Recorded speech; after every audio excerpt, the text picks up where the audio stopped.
Shalom Jemaat Tuhan, selamat datang di ibadah online GPPS Jemaat Palu.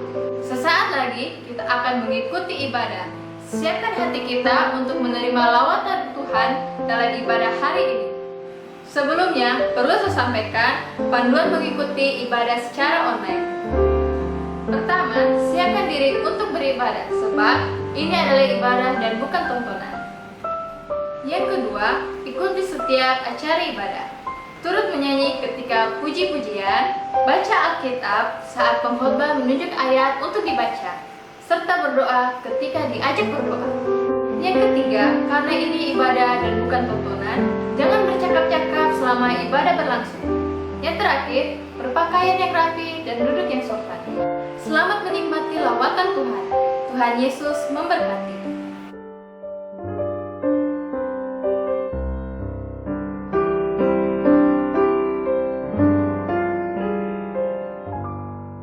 Terpujilah namamu ya Tuhan. Dan saat ini ya Bapa, kami rindu untuk memuji dan memuliakan nama Tuhan. Mari Bapa, Engkau hadir di tengah-tengah kami saat pagi hari ini. Dan segala rancangan kuasa kegelapan dalam bentuk apapun, lewat apapun dan dari manapun datangnya, yang coba-coba mengganggu ibadah kami saat pagi hari ini, sesuai dengan hak otoritas iman yang Kau berikan kepada kami. Kami berseru memanggil nama Tuhan. Hanya di dalam nama Tuhan Yesus Kristus kami akan patahkan, hancurkan semuanya di dalam nama Tuhan Yesus Kristus. Terima kasih Bapa. Kami siap untuk memuji dan memuliakan nama Tuhan. Hanya di dalam nama Tuhan Yesus Kristus. Haleluya. Amin. Saudara, berikan tepuk tangan yang terbaik bagi Tuhan kita. Haleluya. Silakan duduk jemaat Tuhan. Mari bersama-sama kita besarkan dan tinggikan serta agungkan Allah kita yang dahsyat dan perkasa. Sebab hanya Dia, Allah yang layak kita sembah, Allah yang layak ditinggikan, dan Allah yang layak diagungkan.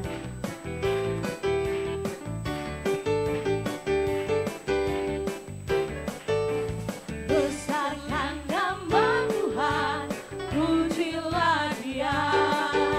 Kemurahan-Nya besar, tiada terkira. Aku tak dapat balas betapa besar kasih-Nya. Oh, besarkan nama Tuhan, besarkan nama Tuhan, besarkan nama Tuhan, pujilah Dia. Kemurahan-Nya besar, kemurahan-Nya besar, tiada terkira. Aku tak dapat balas betapa besar kasih-Nya. Oh, besarkan nama Tuhan, Tuhan yang ajaib, Tuhan yang ajaib, Tuhan yang kuasa, Tuhan yang menolong hidupku, Tuhan yang ajaib, Tuhan yang kuasa, jiwaku ditebus oleh-Nya.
haleluya.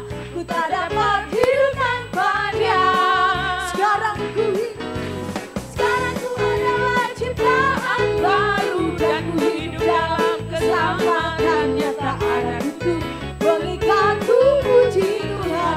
Katakan haleluya. Haleluya. Ku mau nyanyi tentang Dia, haleluya. Ku mau sorak tentang Dia, haleluya. Ku tak dapat hidup tanpa Dia. Ku adalah ciptaan baru, dan ku hidup dalam keselamatannya. Tak ada bentuk mengikat ku puji Tuhan. Katakan haleluya. Haleluya. Ku mau nyanyi tentang Dia, haleluya. Ku mau sorak tentang Dia, haleluya. Ku tak dapat hidup tanpa Dia. Ku adalah ciptaan baru, dan ku hidup dalam keselamatannya. Tak ada bentuk mengikat ku puji Tuhan. Tak ada kutu dan tak ada bentuk mengikat ku puji Tuhan. Dan tak ada kutu mengikat ku puji Tuhan. Haleluya, berikan tepuk tangan yang terbaik bagi Allah kita. Ada sukacita di hati kita sekalian. Amin Bapak Ibu sekalian. Haleluya. Haleluya. Baik, sekali lagi saya dan kita berikan tepuk tangan yang terbaik, yang lebih baik, yang lebih lagi bagi Raja kita yang dahsyat dan perkasa. Haleluya. Kita naikkan pujian ini bagi Tuhan. Mari Bapak Ibu sekalian, silakan bergerak dan silakan bergoyang dari tempat duduk kita sekalian. Dan mari bersama-sama kita berglory bagi Tuhan. Hatiku rindu Tuhan, rindu melayani. Ku berikan hanya padamu. Jiwaku rindu Tuhan, selalu dalam hadiratmu. Agar hidupku Tuhan layak di hadapanmu. Sekali katakan hatiku rindu Tuhan, rindu melayani. Ku berikan hanya padamu. Jiwaku rindu Tuhan, selalu dalam hadiratmu. Agar hidupku Tuhan layak di hadapanmu. Ku puji nama Tuhan. Ku sembah dan ku muliakan. Pujikan.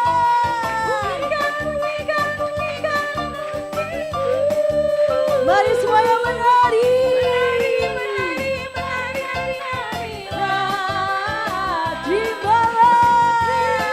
Terimalah pujianku, jadikanlah kami berkat. Mari bersama-sama katakan, hatiku rindu Tuhan, rindu melayani. Ku berikan hanya padamu. Jiwaku rindu Tuhan, selalu dalam hadiratmu. Agar hidupku Tuhan layak di hadapan. Sekali katakan, hatiku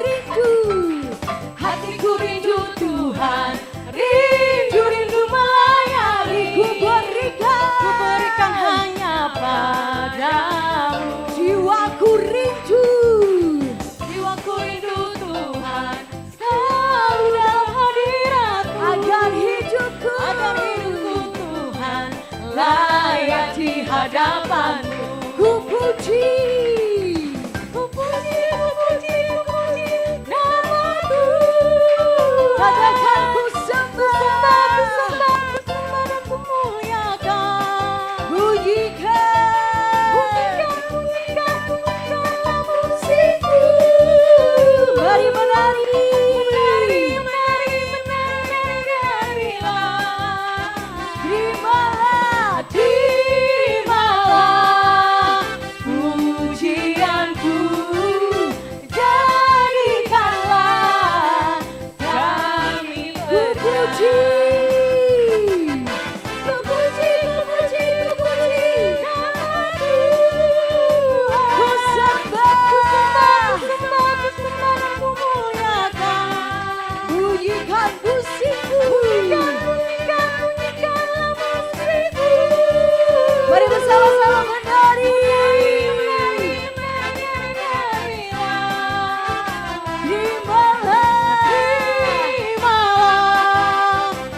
Mari berikan tepuk tangan yang terbaik bagi anak kita.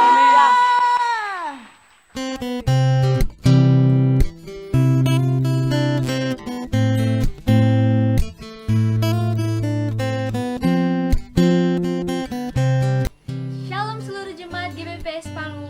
Apa kabar saudara hari ini? Pasti dalam keadaan diberkati Tuhan ya. Bagi jemaat yang baru pertama kali beribadah di tempat ini, selamat datang bersama saya Karin. Berikut kegiatan gereja selama sepekan. Live streaming melalui website www.gbpspalu.org.id/tv, Instagram dan Facebook GBPS Palu jam 8 pagi waktu Indonesia Tengah. Dan ibadah online melalui channel YouTube GBPS Palu pada pukul 7 malam waktu Indonesia Tengah.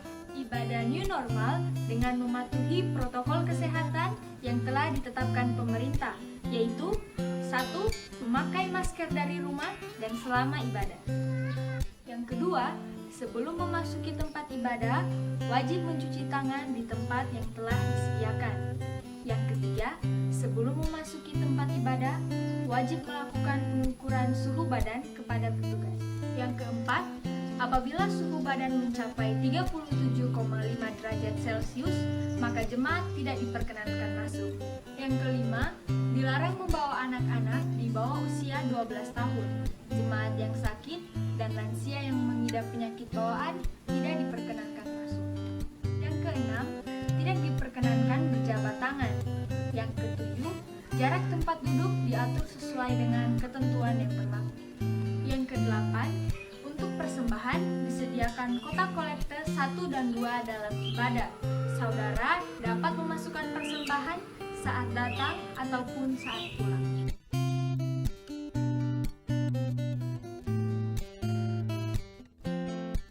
Yang kesembilan, selesai ibadah agar jemaat dapat bubar dengan tertib dan tetap menjaga jarak, tidak bergerombol dan tidak berdesak-desakan. Demikianlah petunjuk praktis pelaksanaan ibadah ini. Berikut jadwal ibadah secara online. Minggu, ibadah sekolah minggu pukul 4 sore waktu Indonesia Tengah. Senin, Komsel Kaum Muda dan Remaja melalui grup-grup WhatsApp. Selasa, doa malam bersama melalui aplikasi Zoom. Rabu, persekutuan dewasa muda. Kamis, ibadah kaum remaja mulai pukul 6:30 malam waktu Indonesia Tengah. Hari Jumat, ibadah kaum muda pukul 7 malam waktu Indonesia Tengah. Terus dukung dalam doa dan dana untuk pembangunan gedung ibadah GBPS Palu. Bantuan dalam bentuk dana dapat saudara salurkan melalui rekening berikut.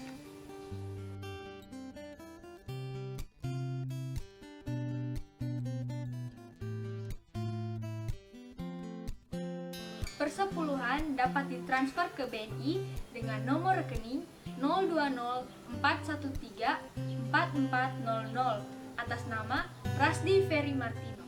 Mohon WA, bukti transfer, dan menyebutkan nomor kartu dan tanggal bulan persepuluhan saudara kepada Bapak Gembala 0811450571. Pembayaran iuran dan uang duka diakonia dapat ditransfer ke Bank Mandiri rekening nomor 1510950002256 atas nama Dani Cowindra.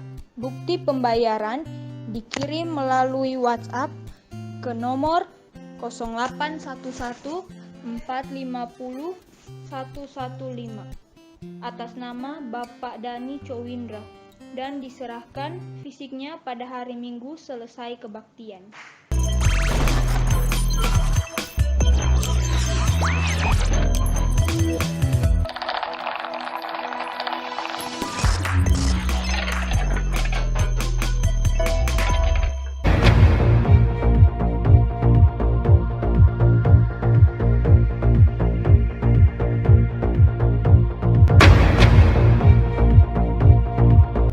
Pelayanan itu bukan jabatan. Pelayanan adalah pengabdian hidup. Dengan segenap akal budi, segenap jiwa, dan segenap kekuatan.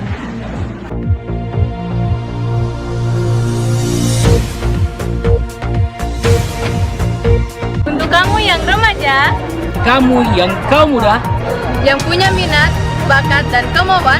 mari dong melayani rame-rame. Untuk informasi pendaftaran, hubungi kawan.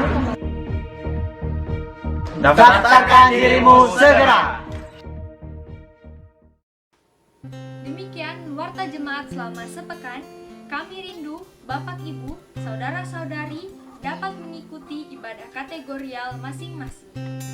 Selamat beribadah, Tuhan Yesus memberkati.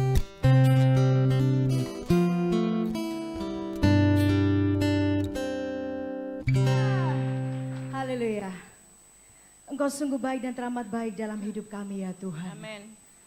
Dalam segala musim yang terjadi dalam hidup kami tetap percaya akan janji-Mu Tuhan. Kami mengimani bahwa janji-Mu adalah ya dan amin dalam hidup kami. Amin.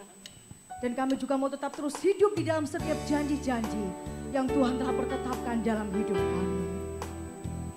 Sungguh besar kasih setia-Mu Tuhan. Dan biarkanlah semuanya itu nyata bagi kami. Terima kasih Tuhan.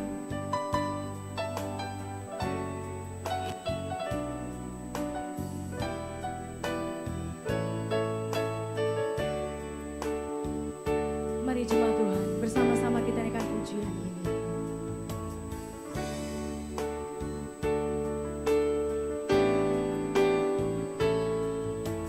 Sungguh besar setiamu, Kau nyatakan bagiku. Kau nyatakan bagiku. Amin Yesus. Kau Bapa yang selalu mengerti isi hatiku. Kemuliaan-Mu Kau janjikan, aku tetap percaya. Ku percaya janji-Mu ajaib, terukir dalam kehidupanku. Ku berserah di dalam kekuatan-Mu, hanya Kau segalanya bagiku. Ku percaya janji-Mu ajaib, terukir dalam kehidupanku. Ku berserah di dalam kekuatan-Mu. Ku percaya. Mari sekali lagi kita naikkan pujian ini. Sungguh besar setiamu, Kau nyatakan bagiku. Kau Bapa yang selalu mengerti isi hatiku. Kemuliaan-Mu Kau janjikan. Kemuliaan-Mu Kau janjikan. Aku tetap percaya. Aku tetap percaya.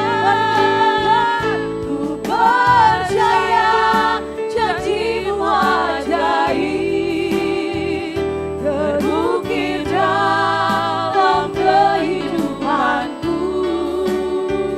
Ku berserah di dalam kekuatan-Mu, hanya Kau segalanya bagiku.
ya dan amin dalam kehidupan kami Tuhan.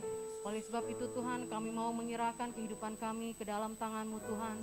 Kami mau mempercayakan seluruh aspek kehidupan kami Tuhan hanya kepadamu Tuhan. Amin. Sebab kami tahu Tuhan, Engkau Allah yang setia, Engkau Allah yang tidak pernah meninggalkan kami dalam kehidupan ini Tuhan. Dalam setiap musim apapun yang kami hadapi saat ini Tuhan, kami tetap percaya Tuhan, Engkau terus memegang tangan kami Tuhan. Amin. Dan Engkau akan terus menyertai setiap langkah kehidupan kami Amin. Tuhan. Terima kasih Bapa, terima kasih Tuhan buat kasih setiamu yang tidak pernah berhenti dalam kehidupan kami. Amin. Dan saat ini Tuhan, kami juga rindu Engkau memberkati kami Tuhan lewat kebenaran firman-Mu. Mari Tuhan Engkau nyatakan apa yang menjadi isi hati Tuhan bagi kami semua pagi hari ini Tuhan lewat hamba-Mu. Biar segala sesuatu yang hamba-Mu sampaikan bagi kami, semuanya merupakan isi hati Tuhan bagi kami Tuhan. Amin. Dan kami boleh mendapat kekuatan yang baru Tuhan. Amin. Kami boleh mendapatkan pemulihan yang baru melalui Amin. kebenaran firman-Mu. Engkau mengurapi Tuhan, hamba-Mu yang Kau percayakan untuk menjadi saluran berkat bagi kami pagi hari ini Tuhan. Berikan hikmat, akal budi, kebijaksanaan bagi hamba-Mu. Biar sungguh-sungguh Tuhan, hamba-Mu Tuhan boleh menyampaikan firman-Mu Tuhan sesuai dengan kehendak-Mu dalam kehidupan kami. Terima kasih Bapa, terima kasih Tuhan. Kami menyerahkan akan jalannya pemberitaan firman Tuhan pagi hari ini ke dalam tangan-Mu. Di dalam nama Tuhan Yesus Kristus kami berdoa dan mengucap syukur. Haleluya. Amin. Puji nama Tuhan, Shalom. Kami juga menyambut saudara kita. Jika ada yang baru pertama kali hadir, kami akan berkenalan. Selamat datang, Tuhan memberkati, baik yang ada di dalam maupun yang di luar. Mohon bisa berdiri sebentar untuk kita bisa melihat dan mengenal. Ada yang baru pertama kali hadir? Ada? Ya, puji Tuhan. Selamat datang, Tuhan memberkati. Selamat datang, Tuhan memberkati. Ya, puji Tuhan. Kita akan doakan sebentar. Juga kami menyambut saudara kita yang berulang tahun dalam minggu ini. Puji nama Tuhan, selamat ulang tahun. Tuhan Yesus memberkati dalam setiap apapun yang saudara kerjakan dibuatnya menjadi berhasil. Puji Tuhan. Yang saya sebutkan namanya, nanti silakan berdiri untuk kita juga akan doakan. Yosef Hinabura, Yohana Rantekanan Belo, Meti Evianti Herlambang, Sabrina Lisal, Yuditia Triputra Purnomo, Karin Irene Pangandaheng, Gustaf Pator Rante Tasik. Puji Tuhan. Silakan berdiri saudara-saudara. Ada di mana semua? Sebagian saya lihat tadi ada. Ya, puji Tuhan. Ya, kita akan berdoa. Terima kasih Bapak di sorga, kami datang ke hadirat-Mu. Untuk kehadiran saudara-saudara kami yang untuk pertama kalinya beribadah bersama dengan kami dalam tempat ini atau pada saat ini. Tuhan Kau tidik apa yang menjadi pergumulan kerinduan hati mereka, buka jalan campur tangan Tuhan mengadakan segala perkara, terlebih keselamatan daripadamu menjadi bahagian mereka. Kami memberkati mereka di dalam nama Tuhan Yesus Kristus. Terima kasih Bapak, kami mengucap syukur juga bersama saudara-saudara kami yang berulang tahun. Terima kasih untuk tambahan usia yang Tuhan sudah berikan. Kiranya membawa mereka semakin memahami makna kehidupan mereka sebagai orang percaya. Berkati pribadi, rumah tangga, keluarga, usaha, pekerjaan, pelayanan, pertumbuhan rohani mereka. Semuanya diberkati Tuhan. Buatlah berhasil segala apa yang mereka kerjakan. Dan biarlah Tuhan pertolongan perlindungan-Mu atas mereka semua untuk mencapai seluruh rancangan Allah dengan pertolongan Roh-Mu yang kudus. Terima kasih Bapak. Terpuji nama Tuhan. Kami memberkati mereka di dalam nama Tuhan Yesus Kristus. Amin. Topik firman Tuhan kita akan lanjut dari apa yang sudah kita pelajari pada minggu yang lalu. Kita baca terlebih dahulu 2 Timotius pasal 2 ayat 3 dan ayat yang keempat. Jika saudara sudah temukan, maka kita akan baca bersama-sama. Topik firman Tuhan yang kita pelajari dari minggu yang lalu, bagian yang pertama, dan hari ini kita masuk pada bagian yang kedua, yaitu milikilah mentalitas yang teruji dan terpuji. Kita baca firman Tuhan. Mari kita sambut firman Tuhan dan kita akan baca bersama-sama. Ya, kita baca. Ikutlah menderita sebagai seorang prajurit yang baik dari Kristus Yesus. Seorang prajurit yang sedang berjuang tidak memusingkan dirinya dengan soal-soal penghidupannya, supaya dengan demikian ia berkenan kepada komandannya. Amin, puji Tuhan. Silahkan duduk. Kita akan lanjut dan saya akan ingatkan beberapa poin yang sudah kita pelajari. Minggu lalu kita sudah belajar dari topik ini bahwa setiap orang percaya harus memiliki mentalitas yang teruji dan terpuji. Berarti dia hanya kita tahu terpuji kalau sudah diuji. Nah, pembinaan mentalitas kurang menjadi perhatian gereja. Itu juga kita sudah pelajari. Kita hanya diajar hal-hal rohani, hal-hal pelayanan, persyaratan-persyaratan pelayanan, bahwa hanya orang-orang yang rohani yang boleh melayani.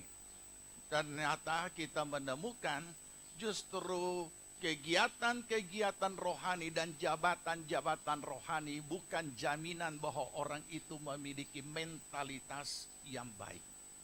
Malah sebaliknya, kita sering menemukan orang yang kelihatan rohaninya baik karena aktivitas-aktivitas rohani dan pelayanan yang begitu penuh dan sibuk, ternyata memiliki mentalitas yang parah. Ya. Nah, kita juga sudah belajar bahwa iblis terus-menerus mengincar orang percaya melalui penerobosan mentalitas. Kenapa dia menerobos di sini? Padahal iblis tidak bisa dan tidak punya hak menyentuh kita. Ada jalur yang dia bisa lewati sebagai manusia lahiriah. Makanya saya selalu ingatkan, kita manusia orang percaya itu adalah tetap manusia lahiriah yang di dalamnya ada iman kepada Kristus, dan iman kepada Kristus itu ada di dalam diri manusia lahiriah. Makanya saya ingatkan juga, kita sudah pelajari minggu lalu, bahwa di dalam kita melayani, bahkan gereja Tuhan harus memahami, menyadari bahwa umatnya itu adalah manusia lahiriah yang memiliki iman di dalam Kristus, dan iman di dalam Kristus yang dimiliki oleh umat Tuhan adalah iman yang ada di dalam manusia lahiriah. Itu sebaliknya juga demikian. Sehingga di dalam kita membimbing, dalam kita membawa jemaat Tuhan, maka harus ada keseimbangan antara iman yang ada di dalam manusia lahiriah dan manusia lahiriah yang memiliki iman, dengan tidak melupakan apa yang namanya faktor manusiawi. Ya, makanya kenapa gereja seringkali ada yang sangat mengabaikan, ada yang terlalu berat dengan faktor manusiawi, sehingga dosa pun diokekan, dosa pun diaminkan. Ada lagi yang lain lagi, mengabaikan manusia lahiriahnya, kemanusiaannya, yang penting iman dan rohani, sehingga menjadi penghakim daripada saudara-saudaranya. Keseimbangan ini yang membuat gereja Tuhan lambat, bahkan sangat sulit memiliki mentalitas yang berkualitas sesuai dengan kualitas rohaninya. Nah, sudah, saya tidak ulangi itu, ya. Jadi perlu keseimbangan antara iman dan kemanusiaan. Karena yang punya iman ini manusia, dan manusia ini juga ada imannya tinggal dalam diri seorang manusia. Ya, dan selalu ada hubungannya dengan unsur jiwani, bahkan kejiwaan. Dan dari sinilah pintu gerbang daripada si iblis untuk menyentuh kita, karena kita yang membuka itu pintu. Kenapa kita buka itu pintu? Kenapa kita beri celah kepada iblis? Karena kita kurang dibimbing dan diarahkan dan dituntun bahwa inilah gerbangnya. Makanya orang hamba Tuhan usir setan, dia sendiri punya setan di dalam dirinya, dia tidak pernah usir. Makanya saya ingatkan kemarin, pernahkah saudara mengusir roh jahat yang ada dalam diri saudara? Hanya tentu kita menganggap sangat memalukan kalau saya mau usir sedangkan saya sudah terima Yesus. Tetapi kenapa ada banyak orang berkata, kita baru rubah iblis di rumah. Nah inilah. Jadi mentalitas itu tidak bisa kita sembunyikan. Dia terekspos dalam gerak hidup kita, interaksi kita dalam kehidupan sehari-hari dengan apa yang sedang kita hadapi, yaitu setiap bentuk realitas apa saja. Di situ yang menanggapi adalah unsur jiwani kita, kehendak sendiri, pikiran sendiri, dan perasaan sendiri. Nah ini di sini. Dan mentalitas itu tempatnya di situ. Dia di unsur jiwani. Sedangkan iman ada di dalam roh kita, hati kita. Nah selama mentalitas ini tidak bisa mental kita ini tidak bisa, unsur jiwani kita ini tidak bisa kita taklukkan di bawah kehendak roh, maka manusia lahiria dengan segala macam kehendak sendiri, pikiran sendiri, dan perasaan sendiri itu yang akan bekerja dengan maksimal sehingga tereksposlah, tergambarlah, terekspresi. Apa yang terekspresi? Yang terekspresi adalah mentalitas yang parah. Oke? Makanya yang terakhir kita kemarin belajar tentang kasus Petrus, ya. Kasus daripada Petrus. Jadi mentalitas ini harus melalui ujian. Barulah bisa terpuji. Dan apa yang kita ketahui tentang peristiwa yang kemarin, ya. Sebelum kita lanjut, mari kita ingat ada seorang yang bernama Simon. Simon. Lihat, iblis sangat telah meminta kamu, telah menuntut untuk menampi kamu seperti gandum. Tetapi aku ini telah berdoa untuk engkau supaya imanmu jangan gugur. Dan engkau, jikalau engkau sudah insaf, terjemahan lain berkata, kalau kamu sudah bertobat, kuatkanlah saudara-saudaramu. Sokonglah saudara-saudaramu. Terjemahan lain berkata seperti itu. Saya tidak ulangi lagi menjelaskan sampai mendetail karena ini bagian terakhir minggu lalu. Tapi kita sudah memahami ini. Nah, jadi kita melihat bahwa apa yang dijawab oleh Petrus juga kita sudah belajar. Jawab Petrus, Tuhan, aku bersedia masuk penjara dan mati bersama-sama dengan engkau. Tapi Yesus berkata, aku berkata kepadamu Petrus, hari ini ayam tidak akan berkokok sebelum engkau 3 kali menyangkal bahwa engkau mengenal aku. Renungkan dan bayangkan ini saudara. Ya, saya tidak uraikan lagi. Tapi mari kita lihat bagaimana Yesus melihat kondisi real daripada Petrus. Bagaimana di alam roh iblis sangat meminta Petrus untuk digarap oleh iblis.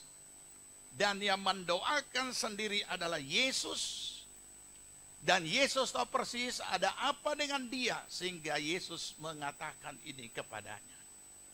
Tetapi dengan kesombongannya dia menjawab, aku bersedia masuk penjara dan mati bersama-sama dengan engkau. Rupanya dia tidak nangkap apa yang Yesus katakan. Rupanya dia tidak nangkap dan tidak tahu kelemahan dirinya. Memang ini bahaya saudara. Ketika kita kurang tidak terlatih dan tidak terbiasa mengintrospeksi diri, kita hanya bisa melihat kekurangan orang lain, maka kita tidak akan melihat diri kita. Pepatah dunia saja berkata, Gajah di seberang lautan dilihat, itu pepatah SD saya yang saya ingat. Balok di depan mata tidak dilihat. Dan dia tidak temukan. Makanya Yesus harus berkata lagi dengan terus terang. Hari ini juga. Padahal hari ini juga dia sudah berkata bersedia mati. Tapi hari ini juga engkau akan menyangkal aku. Sebelum ayam berkokok, engkau sudah menyangkal aku. 3 kali lagi. Bukan cuma 1 kali, 3 kali. Dan sungguh terjadi. Baik. Alkitab menulis segala sesuatu yang sangat seimbang antara keilahian dan hal-hal yang lahiriah, antara iman dan manusia lahiriah. Oke, mari kita lihat sekarang kasus Paulus. Apa yang dialami Paulus? Perhatikan, ini saya selalu katakan, ini yang saya senang Alkitab. Karena keseimbangan antara iman dan manusia ini yang beriman, dan iman yang ada dalam manusia lahiriah, itu dibeberkan secara terbuka. Sehingga setiap firman, tidak ada yang tidak bisa dilakukan, kecuali kita tidak mau. Karena Tuhan memberikan firman-Nya, dia tahu bahwa yang dia berikan kepada firman-Nya ini, firman yang diberikan ini adalah kepada manusia lahiriah. Baik, mari kita lihat kita baca 2 Korintus 1 ayat 8. Udah, kita baca. 2, 3. Sebab kami mau saudara-saudara, supaya kamu tahu akan penderitaan yang kami alami di Asia Kecil. Beban yang ditanggungkan atas kami adalah begitu besar dan begitu berat, sehingga kami telah putus asa juga akan hidup kami. 9. Bahkan kami merasa seolah-olah kami telah dijatuhi hukuman mati. Tetapi hal itu terjadi supaya kami jangan menaruh kepercayaan pada diri kami sendiri, tapi hanya kepada Allah yang membangkitkan orang mati. Kalimat ini adalah kalimat dari respon iman. Kenapa, saudara? Nanti kita akan lihat, pelajari dari orang yang sama mengeluarkan kata-kata dari respon iman, dari orang yang sama mengeluarkan kata-kata dari respon manusia lahiriah. Ini. Jadi kalau kita belajar firman Tuhan, jangan kita lupa, yang belajar juga adalah manusia lahiriah. Nah, ini memang perlu saya sampaikan karena kelompok-kelompok ekstrim kadangkala dari sekolah minggu sudah membawa sekolah minggu sudah jadi bingung. Setelah mereka remaja mengalami realita, mereka bingung. Begitu jadi pemuda-pemudi makin bingung. Kenapa? Sebab realitas hidup yang dialami tiap orang itu sesuai dengan usianya. Karena sesuai dengan usia, dia akan berinteraksi sesuai dengan kelompok usia dan hal-hal real dalam kehidupannya. Oke? Kenapa ini disebut respon iman? Karena dia tahu untuk apa semuanya ini terjadi. Oke, sebelum saya uraikan lebih lanjut, mari kita renungkan. Kita sudah banyak belajar tentang jamaat Korintus. Sehingga ada banyak hal-hal yang yang ada banyak macam hal masalah di sana. Sudah kikir, sudah tukang apa? Ini kalau batik apa? Meleter. Ibu-ibunya tukang protes dalam kebaktian. Makanya sampai ada ayat, aku tidak izinkan perempuan mengaji dia, biar dia pulang tanya sama lakinya. Ini Korintus. Bukan jemaat miskin. Tapi Paulus harus didukung didukung dari jemaat lain untuk kebutuhan holistiknya. Saudara, apa yang akan saudara lakukan ketika saudara mengalami satu masalah yang begitu berat dan orang tidak mau tahu? Ini sama. Jadi pada akhirnya secara etis Paulus ini mau menjelaskan, jemaat, saya mau sampaikan supaya saudara-saudara ini tahu akan penderitaan kami. Bisa renungkan ini? Biasanya sangat tabu bagi hamba Tuhan yang kalau menyampaikan apa yang menjadi pergumulannya. Tapi ini apa Bu? Sudah harus disampaikan ini. Kalau tidak disampaikan, dorang tidak tahu. Jadi disampaikanlah secara etis. Dari mana etisnya? Masih curhat itu, penyampaian itu masih dalam bentuk kalimat-kalimat rohani. Setelah dia sampaikan bebannya yang begitu berat dan begitu besar dan berat, bahkan sudah menyampaikan juga soal kami telah putus asa juga akan hidup kami. Kalau saudara menyampaikan keluhan kepada seseorang atau kepada siapapun, atau kepada orang tua atau kepada anak atau kepada saudara, apa yang mendasari saudara itu sampaikan? Apa yang mendasari kita menyampaikan sesuatu? Kesulitan. Ada sesuatu yang diharapkan.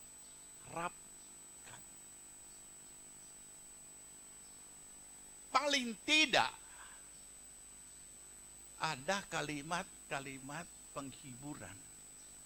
Ada kalimat-kalimat yang menguatkan, paling tidak, walaupun dompetnya tidak mau keluar. Karena yang dia sampaikan juga ini orang kikir. Nah ini jemaat model begini nih, Korintus. Mau mengumpulkan saja pendanaan susahnya. Mesti dibikin malu lagi, baru tergerak. Bahkan Paulus pernah berkata, sudah tidak tahan, dia berkata begini. Ini kalimat kasar dari beberapa terjemahan. Saya ambil yang paling kasar. Aku merampok jemaat lain demi melayani kamu. Ini biasanya kalimat terlalu halus kan hilang DP makna. Nah, ini kita renungkan. Tapi masih dalam penyampaian yang etis. Apa yang etis itu? Sebab setelah dia menyampaikan betapa beratnya apa yang dia alami ini, dia masih mengatakan bahwa semuanya ini terjadi supaya kami jangan menaruh kepercayaan pada diri kami sendiri, tapi hanya kepada Allah yang membangkitkan orang-orang mati. Kalimat ini biasa kita dengar di mimbar dari orang-orang yang rohani ketika bersaksi. Dan mereka tidak sadar bahwa ini kalimat aneh. Begini, saudara-saudara, ya ini tahun ini saya penuh pergumulan. Begini. Apalagi ini pandemi begini. So lewat itu gempa. sampai rupa-rupa kiamat ini, Palu datang lagi ini, corona lah, ini lagi begini. Tapi saya tahu, tapi saya tahu ini semua ada maksud Tuhan. Bukankah banyak orang-orang rohani punya kalimat yang seperti ini? Nah, kalau sudah tahu maksud Tuhan, sudah berdiam, jangan duduk di tempat. Nah, ini sama. Ini namanya masih etis. Ini masih kategori respon iman. Imannya bisa membaca, bisa menangkap, bisa memahami, mengerti bahwa apa yang sedang terjadi ini supaya kami itu mengandalkan Tuhan, tidak menaruh kepercayaan pada diri sendiri. Ini, oke? Ini manusia rohani. Ini respon iman yang tidak sia-sia, yang memang seharusnya demikian. Tapi jangan lupa, respon iman yang disampaikan dengan kata-kata ini dari diri seorang manusia lahiriah. Oke? Mari kita lihat lebih lanjut. Respon iman dulu ya, kita pelajari. 2 Korintus 5. 2 Korintus 5. Ini kan 2 Korintus 1. Kita lihat perkembangannya lebih lanjut. Apakah setelah dia menyampaikan itu bahwa jamaat mau mengerti? Kita ikuti terus. 2 Korintus 5 ayat 7. Oke, kita gantian ya. Baca. Saya ayat 7, saudara ayat 8. Tidak apa-apa saudara baca di dalam masker. Oke? Tetapi harta ini kami punyai dalam bejana tanah liat, supaya nyata bahwa kekuatan yang melimpah-limpah itu berasal dari Allah, bukan dari kami. Lanjut.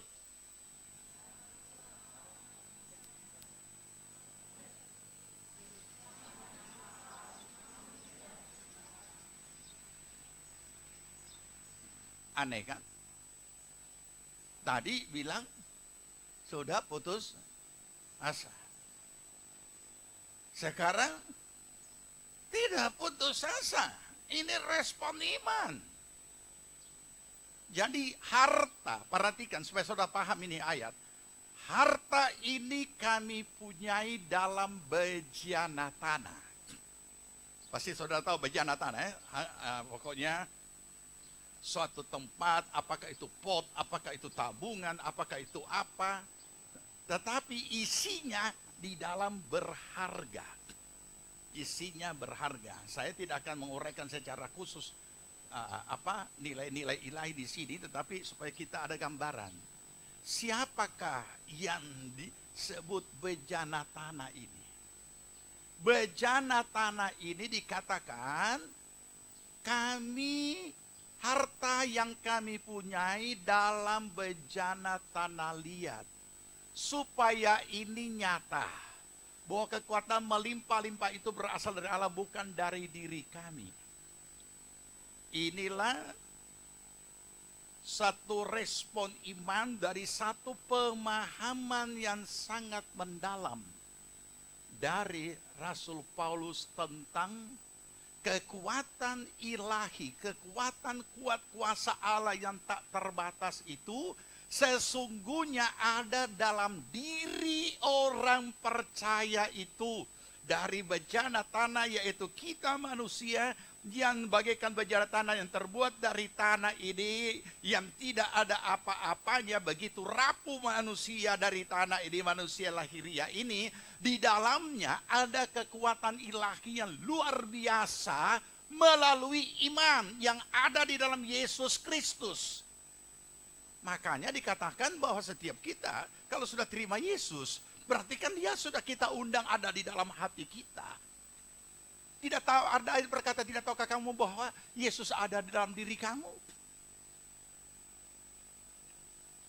Nah, ini dia. Dia pahami.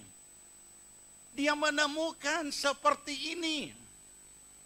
Nah, apa yang dia alami? Dalam segala hal, tangkap ini. Dalam segala hal kami ditindas, ditekan, namun tidak terjepit.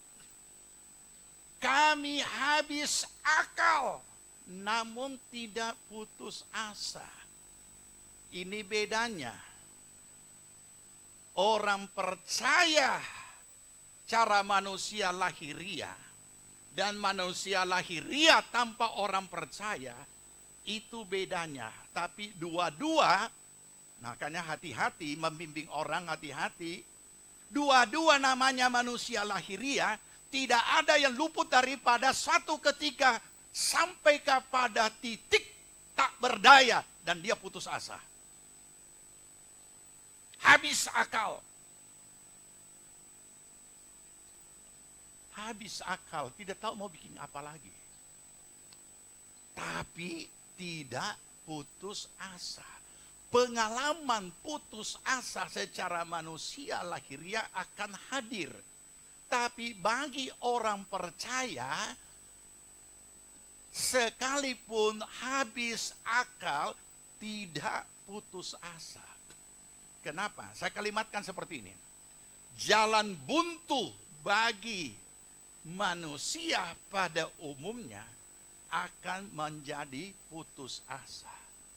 Jalan buntu atau habis akal sebagai orang percaya adalah kesempatan membaharui penyerahan diri sehingga tidak putus asa. Itu bedanya.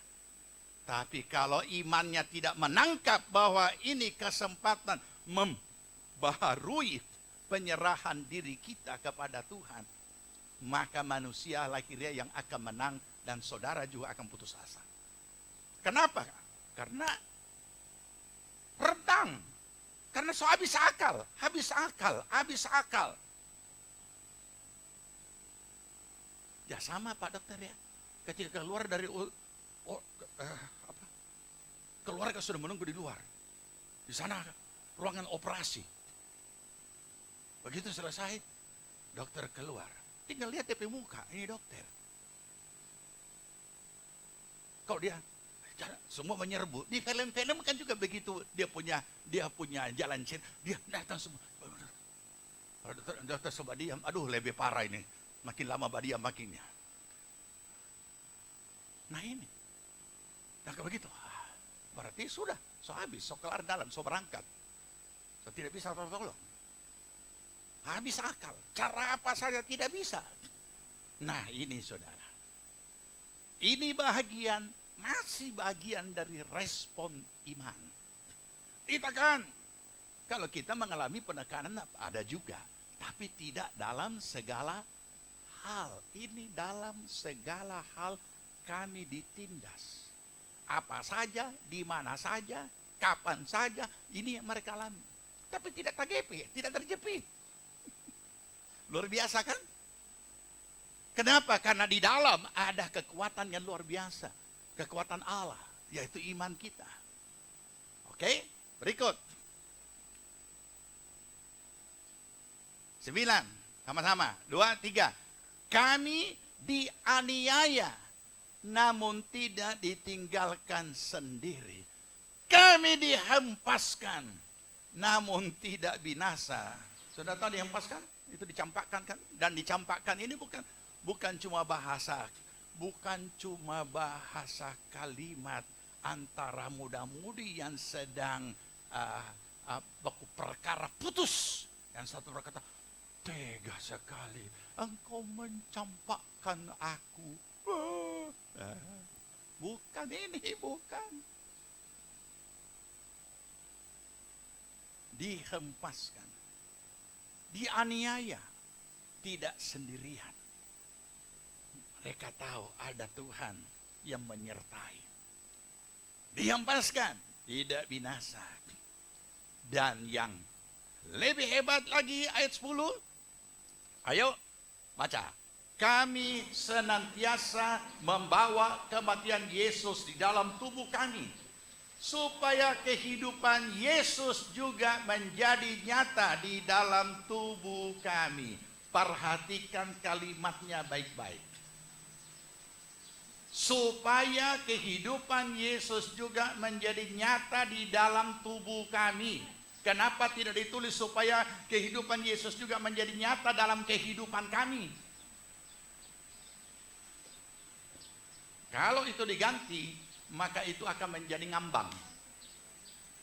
Tetapi ini sangat jelas. Tubuh ini adalah penyelenggara gerak hidup hari-hari. Tubuh ini adalah yang kelihatan, yang bisa dilihat. Tubuh ini adalah yang bisa mengekspresikan segala apa yang di dalam, termasuk mentalitas. Apakah terpuji atau tidak. Jadi memang karena tubuh ini menjadi pelaku hidup, jadi geraknya bagaimana kelihatan. Apakah memang ini ada kehidupan Yesus di dalamnya? Berarti tubuh ini pelaku daripada cara hidup Yesus. Itu lebih sederhana untuk dimengerti dan lebih mudah. Kami senantiasa membawa kematian Yesus. Kita tahu itu bicara soal penderitaan, penyaliban, pikul salib. Ini. Jadi imannya menangkap sampai di situ. Yang perlu kita renungkan juga, yang perlu kita pertanyakan pada diri kita, apakah kita, iman kita dapat memahami nilai-nilai ilahi yang ada di dalam setiap peristiwa yang kita alami, sehingga kekuatan daripada kuasa Allah bekerja dan iman kita menjawab dari setiap apa yang kita hadapi dalam sikap yang mempermuliakan Tuhan. Maka kembali, apakah mentalitas kita sudah taklukkan di bawah kehendak iman atau roh kita? Kita lihat lebih lanjut. 11 sama-sama. Sebab kami yang masih hidup ini terus menerus diserahkan kepada maut karena Yesus, supaya juga hidup Yesus menjadi nyata di dalam tubuh kami yang fana ini. Saudara, kita mau tunjukkan apa?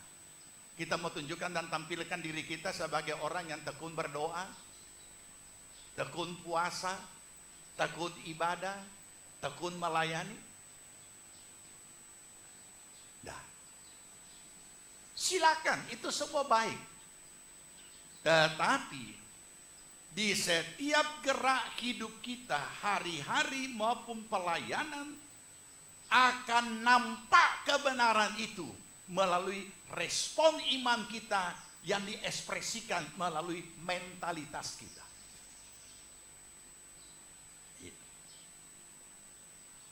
Kita boleh melayani, silahkan, sesuai dengan apa yang Tuhan percayakan. Kita boleh ada kegiatan-kegiatan rohani. Tetapi apakah di situ kita bisa bisa hidup Yesus itu nyata dalam diri kita? Apapun dimanapun kita berada? Atau kita seperti orang-orang yang sama sekali jangankan terima Yesus, nampaknya bertobat pun tidak. Sikap kita, cara bicara kita, cara kita memperlakukan orang, cara dan lain sebagainya sama sekali seperti tidak menunjukkan ada iman kepada Kristus, apalagi hidup Yesus nyata dalam tubuh kami yang fana.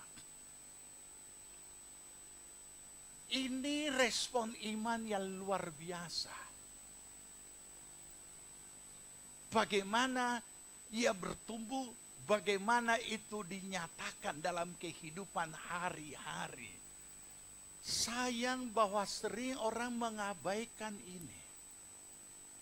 Mereka lupa bahwa ketika mereka melakukan sesuatu kebenaran, berhasil melakukan kehidupan Yesus nyata dalam dirinya, itu mereka lupa bahwa bahagian daripada mentalitas itu ada di situ. Mereka lupa. Jadi jangan kita bingung, saudara ya. Kita ini menjalani kehidupan rohani kita dalam kehidupan nyata, bukan di alam roh.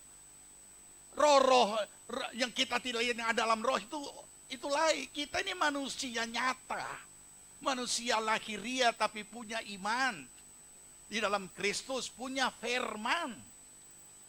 Di saat kita mau melakukan firman, maka ada bahagian dari mentalitas kita di situ, ambil bahagian. Roh Kudus menolong kalau kita mau ditolong. Roh Kudus bukan merasuk kita. Oh, kita melakukan firman. Oh, saya tidak bisa, kasihan. Ini nanti Roh Kudus yang bikin begini, nanti Roh Kudus. Itu umumnya di kalangan kita punya pemahaman teologis kalau Roh Kudus kalau seseorang sudah dibaptis Roh Kudus, sudah berkata-kata dengan bahasa roh, sudah beres semua. Ini yang bahaya. Makanya ini juga yang membuat cemoohan. Kok kenapa bisa orang sudah berbahasa roh, kok model hidup begini, kok cara bicara begini, cara bersikap seperti begini, cara hidup hari-hari seperti begini. Tidak ada tanda-tanda, maka mempermalukan Roh Kudus. Nah, inilah yang perlu kita pahami. Saudara dan saya manusia lahiriah. Di dalam roh kita ada iman, ada Kristus. Makanya Tuhan tetapkan harus hidup oleh iman. Harus hidup oleh roh, sama saja. Nah, kita lanjut, kita lihat hal-hal yang mengagumkan dari apa yang menjadi respon iman. Sekarang, yang mengatakan ini semua keluar dari mulut seorang manusia lahiriah yang namanya Paulus, sekalipun ia rasul. Supaya kita paham, ya. Oke, sekarang bagaimana manusia lahiriannya Rasul Paulus ini yang sekalipun rasul meresponi apa yang sedang terjadi. Tadi kan dia sudah mulai curhat juga secara rohani, ya. Nah, kalau saudara baca 2 Korintus 11, ini kan sudah mulai ayat 23. Setelah tunggu sekian lama, aduh, ini jamaat belum mengerti, kasihan kita keadaan ini. So kasih bahasa rohani, dorang tidak mau tahu. Sudah sampaikan secara etis, dorang juga sama. Masuk kiri, keluar kanan. Itu kalau bahasa hari-hari. So mesti bicara terang-terangan sama dorang ini. Sudah tahu? Coba baca nanti di rumah. 2 Korintus 11 itu. Itu luapan emosional. Jangan lupa ya. Jangan saudara pikir semua emosi itu bahagian dari unsur jiwani ada di situ, bagian dari perasaan. Dan saudara berkata, oh, emosi dia. Masih baik kalau dia emosi daripada dia tidak emosi, sama dengan apa? Mayat. Saudara maki-maki juga dia tidak bilang apa-apa. Sudah mesti disampaikan ini. Mari Paulus bicara sama mereka. Dan kalau saudara dapat ayat di situ, kalimat yang ada dalam kurung gila, itu Paulus punya bicara. Dia mengatakan itu. Aku bicara seperti orang gila. Artinya sebenarnya tidak pantas dia ucapkan. Tapi dia harus ucapkan itu supaya kamu orang tahu. Ini. Kenapa? Inilah respon manusia lahiriah. Oke, saya jelaskan dulu, nanti kita baca.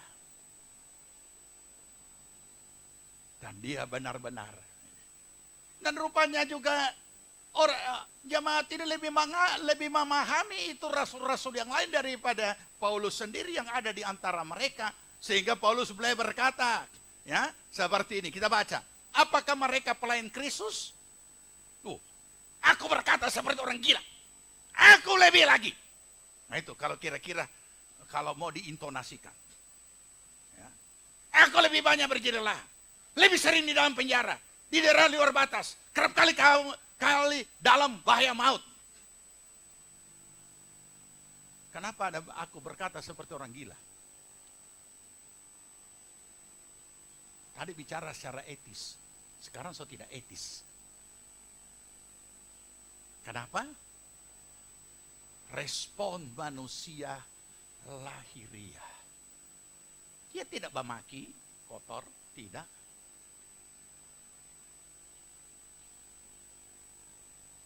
Tidak dianggap dia. Karena tidak mau tahu. Saya bicara dengan baik. DP keadaan, DP penderitaan, DP pengorbanan, dia punya apa. Dia malah cuma lebih ini kepada rasul-rasul yang lain, pelayan-pelayan Kristus yang lain. Berapa lama? Apa mereka itu pelayan Kristus? Aku berkata pada orang gini, aku lebih lagi, aku lebih lagi. Nah, terus kita berkata, kenapa Paulus meninggikan diri? Kemarin kita baca, bukan main. Dia sangat merendahkan diri. Sekarang, aku lebih lagi. Aku lebih hebat dari dia. Bagaimana kalau saudara punya gembala berkata seperti, aku lebih hebat dari itu, yang sana itu. Yang sana itu, yang si A, si B, si C, pendeta-pendeta besar.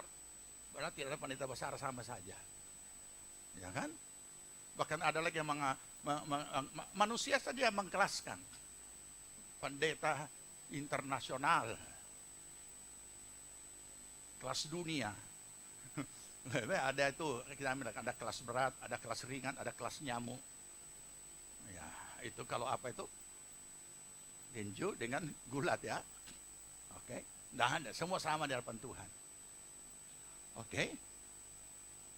Bahkan dia, kalau orang di sini bilang kalimatnya apa? Babangke ya. Mulai babangke ini Paulus. Aku lebih lagi. Aku banyak berjeri lelah. Rupanya kasihan. Ini sota sor-sor, saya nggak mati. Orang tidak anggap Paulus. Bukan cuma ini. Apalagi dia katakan. Lanjut sama-sama. Terpaksa dia buka sebuah. Terus 24. 5 kali aku disesat orang Yahudi. Setiap kali 40 kurang 1 pukulan. 3 kali aku didera. Lanjut. 1 kali aku dilempari dengan batu. 3 kali mengalami karam kapal. Sehari semalam aku terkatung-katung di tengah laut. Dalam perjalananku, aku sering diancam bahaya banjir, bahaya penyamun, bahaya dari pihak orang-orang Yahudi dan dari pihak orang-orang bukan Yahudi. Bahaya di kota, bahaya di padang gurun, bahaya di tengah laut, bahaya dari pihak saudara-saudara palsu. Oh, ini lebih parah lagi kalau saudara-saudara palsu. So, pernah alami saudara-saudara palsu? Muka manis, mulut manis, dan selalu, kasihan padahal dia. Ini. Oke? So, habis. Masih ada. Lanjut. Aku banyak berjeli lelah dan bekerja berat. Kerap kali aku tidak tidur. Aku lapar dan dahaga. Kerap kali aku berpuasa, kedinginan dan tanpa pakaian. Dan dengan tidak menyebutkan banyak hal lagi, urusanku sehari-hari yaitu memelihara semua jemaat-jemaat Tuhan. Mari kita renungkan, saudara. Inilah respon manusia lahiriah. Makanya dia berkata, aku bicara seperti orang gila. Dia tahu itu tidak pantas untuk disebutkan itu. Dan ini yang paling saya suka Alkitab. Karena Alkitab tidak bicara hal yang muluk-muluk. Alkitab bicara tentang kekuasaan Allah yang tak terbatas dengan segala macam bentuk mujizat dan kebesarannya. Tapi Alkitab juga bicara tentang bagaimana unsur-unsur manusia lahiriah yang punya iman dan iman yang ada dalam manusia lahiriah. Kita tidak bicara manusia lahiriah non percaya, bukan. Kita berbicara ini dengan adalah manusia lahiriah yang adalah orang percaya.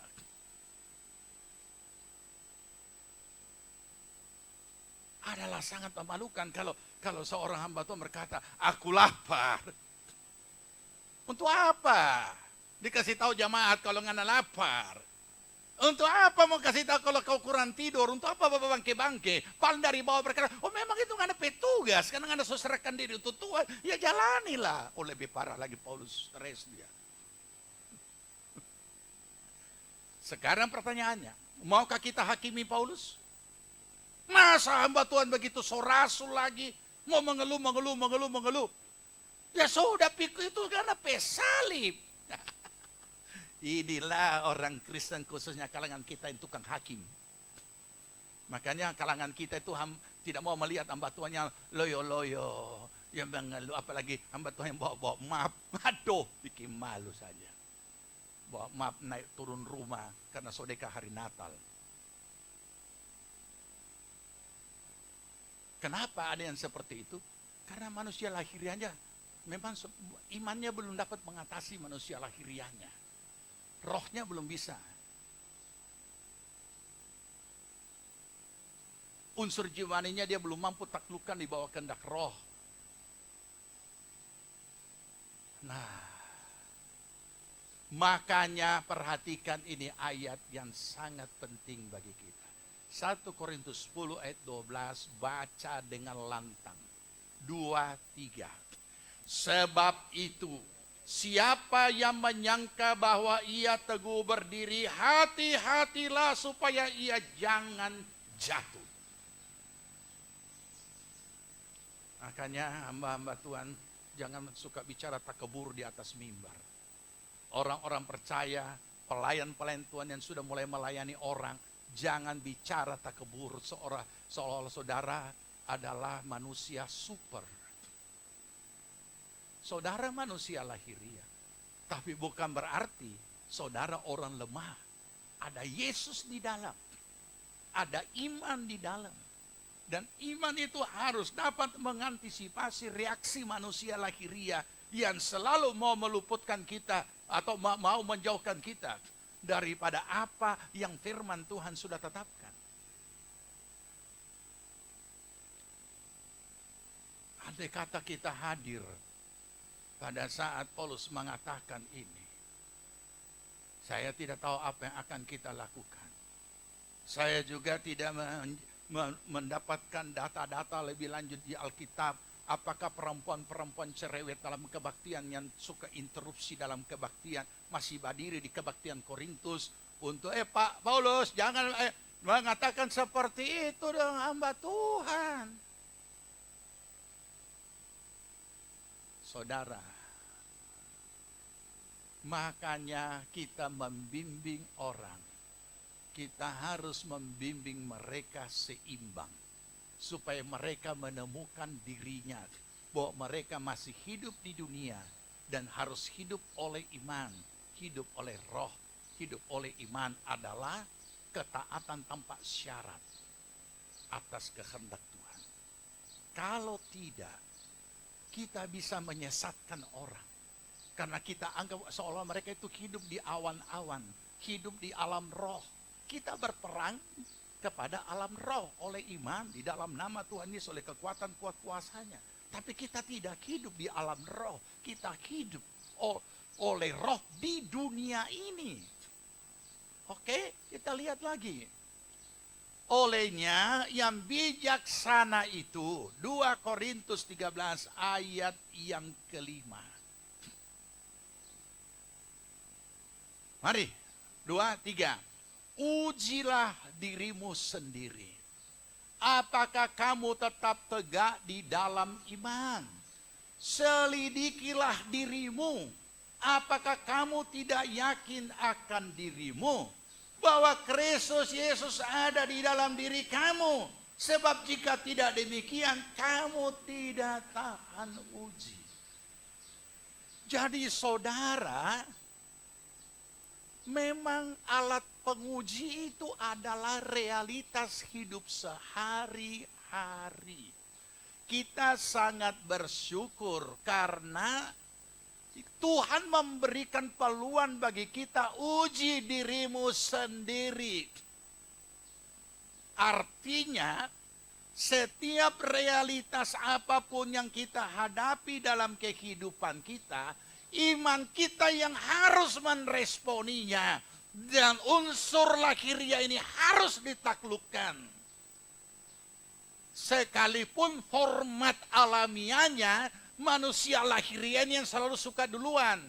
Tapi kita kan orang percaya, kita kan ada Yesus, kita kan ada iman. Jadi yang harus meresponi lebih dulu itu, apa kata firman Tuhan? Iman. Karena iman isinya firman. Apa kata firman? Tapi kita tidak menyelidiki diri kita. Setiap hari-hari yang kita lihat peristiwa yang terjadi lewat dalam pribadi, rumah tangga, keluarga, usaha, pekerjaan. Kita hanya anggap itu kejadian hari-hari yang tanpa makna, tanpa arti. Tanpa kita sadari bahwa sesungguhnya tidak ada satupun bentuk realitas yang tidak diresponi oleh manusia lahiriah. Saya mau tanya, apa ini? Apa ini? Apa ini? Loh, jawab dong. Apa ini? Kenapa saudara bisa? Siapa yang menjawab? Manusia lahiriah kita. Saudara butuh iman untuk menjawab ini. Ya. Manusia lahiriah. Apa isinya? Saudara tahu yakin ini air Coca-Cola. Air. Dari mana tahu? Siapa yang menjawab? Manusia lahiriah, suaranya keluar dari mulut kita. Masa tiba-tiba ada yang menjawab, air. Ada suara di alam roh hadir. Air. Semua lari pulang. Ini yang menjawab. Kalau kita coba begini, seperti ini kan. Ini tidak cuma untuk sekedar diketahui. Yang membuat kita menjawab karena kita tahu. Tapi ada hal-hal, ini cuma contoh yang terkecil bahwa tidak ada yang tidak diresponi. Dan yang meresponi, kenapa tahu? Ini jelas. Ada yang melihat. Kalau saya tidak, apa ini? Nah, biasanya kan kalau orang tidak melihat itu, dia melihat yang hidung. Ya memang. Ya, orang yang tidak melihat itu, dia melihat yang hidung. Perasa. Nah. Jadi mari kita renungkan. Jadi bagaimana bisa kalau kita membiarkan setiap realitas yang ada itu tanpa arti? Tidak ada hubungannya dengan iman. Nah, jadi ujilah dirimu sendiri. Bukan cuma suruh uji, apalagi selidikilah dirimu ini tidak. Dasar GU dia selidiki orang sampai sedalam-dalamnya. Gimana dia? Apa kalau dia pergi gini, dia memang itu tahu? Bukan urusanmu. Sedangkan dia memang itu tidak tahu, kenapa kamu mau tahu? Nah ini, tapi selidiki diri. Kita menjadi apa? Kita menyelidiki diri bukan berarti kita masuk kepada, saya tidak tahu istilahnya. Salah satu penyakit jiwa itu kan ada juga itu. Cuma merenungkan DP diri, ada juga. Tapi saya bukan bidangnya itu. Bukan itu yang maksudnya selidiki dirimu. Supaya kita memahaminya. Ya, makanya kalau sudah demikian, maka kita paham. Mazmur 119 ayat 71. Kita baca sama-sama. Ya. Mazmur 119 ayat 71, 2, 3. Bahwa aku tertindas itu baik bagiku, supaya aku belajar ketetapan-ketetapanmu. Luar biasa. Nah ini dia. Jadi kita pada akhirnya harus seimbang, harus tahu. Supaya pada akhirnya, oh tertindas itu baik. Apapun realita yang kita hadapi, yang nampaknya itu menekan kita, supaya aku belajar ketetapan. Padahal seandainya dia belajar duluan kan lebih bagus kan. Makanya ingat, itu yang selalu saya ingatkan. Orang yang tidak mau dididik dengan kata-kata akan dididik dengan peristiwa. Oke? Dan mari kita pahami. Kita mengerti supaya kita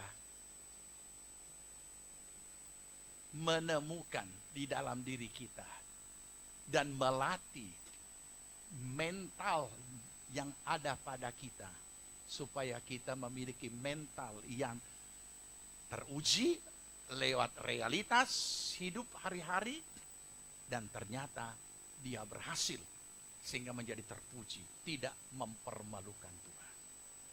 Nah, sampai di sini minggu depan kita belajar mengapa harus memiliki mental prajurit. Ya, kenapa bukan mental yang lain? Kita akan belajar. Kita sama-sama bangkit berdiri. Kita telah belajar daripada kebenarannya, dan kita percaya itu dapat kita lakukan di saat kita memenangkan situasi kondisi diri kita. Iman kita boleh mengambil alih untuk kita lakukan apa yang menjadi ketetapan firman Tuhan. Lagu terakhir tadi. Mari kita siapkan diri kita menghadap Tuhan dalam doa.